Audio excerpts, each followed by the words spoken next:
بسم اللہ الرحمن الرحیم۔ السلام علیکم، میں ہوں خالد رضا کھوکھر اور آپ دیکھ رہے ہیں چاؤ پاکستان۔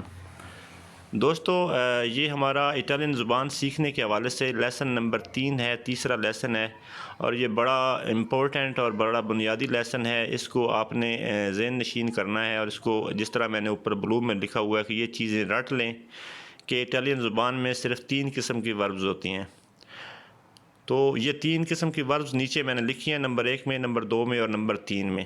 اب نمبر 1 میں جو لکھا ہے، ایسی وربز جن کے آخر میں ای لگتا ہے۔ ایک کیٹیگری کی ورب تو اس طرح کی ہوں گی، مثال کے طور پہ نیچے میں نے لکھا ہے ایسرے، بیرے، ودیرے، لیجرے۔ اگر آپ نوٹ کریں تو ان تینوں کے آخر میں ای لگتا ہے۔ یہ ایک قسم کی وربز ہیں۔ یہ 4 وربز ہیں اور یہ ساری ایک ہی طرح کی وربز ہیں، اور ان کے بنانے کا طریقہ بھی ایک ہی ہوگا۔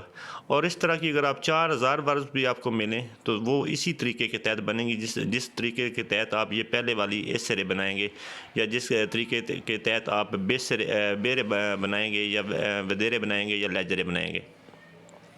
تو یہ بڑا امپورٹنٹ چیز ہے۔ اگر آپ اس کو ذہن نشین کر لیں گے تو انشاءاللہ اس طرح کی آپ ہزاروں وربز جو ہے، ایک فارمولہ جب آپ یوز کریں گے، پہلی آپ ورب بنائیں گے جس کے آخر میں ای لگے گا۔ اگر آپ وہ بنا لیں گے تو اس طرح کی پھر جتنی بھی وربز آئیں گی جن کے آخر میں ای لگتا ہے، تو وہ ساری آپ آسانی کے ساتھ جو ہے وہ بنا سکیں گے۔ اس کے بعد نمبر 2 پہ ہے ایسی وربز جن کے آخر میں ای لگتا ہے۔ اب وہ کون سی ہیں؟ مثال کے طور پہ نیچے میں نے دیا ہوا ہے فارے، اس کا مطلب ہوتا ہے کرنا۔ اندارے، اس کا مطلب ہوتا ہے جانا۔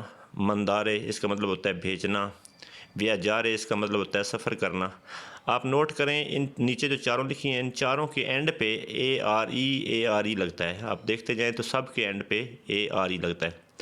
اب جب اگلے لیکچرز میں، اگلے لیسن میں جب آپ فارے جو ورب ہے کرنا، کام کرنا مثلاً، اس کو آپ جب یوز کریں گے ایک ورب میں، ایک جملے میں، تو جس طرح وہ جملہ بنے گا، اسی فارمولے کے تحت آپ نے آگے ساری وربز کو یوز کر لینا ہے۔ اندارے کا بھی وہی طریقہ ہوگا، مندارے کا، بیاجارے کا، اور اسی طرح ایسی تمام وربز، چاہے وہ جتنی بھی وربز آپ کے سامنے ہیں جن کے آخر میں ای لگتا ہے، تو ان کو بنانے کا طریقہ یہی ہوگا۔ اس کے بعد نمبر 3 پہ آتا ہے ایسی وربز جن کے آخر میں ای لگتا ہے۔ مثلاً دورمیرے، سونا، ونیرے، آنا، سپیدیرے، بھیجنا، کیاریرے، بات چیت کرنا۔ اب یہ آپ نوٹ کریں، سب کے آخر میں ای لگتا ہے۔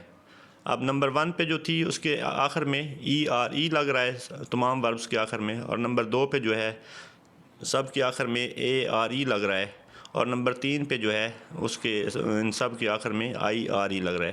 اب یہ 3 قسم کی وربیں جو ہیں وہ اٹالین زبان میں یوز ہوتی ہیں۔ تو آپ ان کو اگر یہ یاد کر لیں گے، ان کی پہچان کر لیں گے، آنے والے لیکچر میں آپ کو انشاءاللہ ورب اس کا استعمال کرنا، اس کا بنانا سکھاؤں گا۔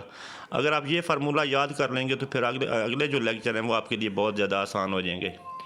دوستو، ہمارے بہت سے دوست جو اٹلی میں نئے آئے ہیں، یا جو اسٹوڈنٹ ابھی پاکستان سے آنا چاہ رہے ہیں یا بھی آ چکے ہیں، یہ ان کے لیے بہت ضروری ہے اس طرح کی چیزوں کو سمجھنا، اس طرح کی چیزوں کو سیکھنا اور ذہن نشین کرنا۔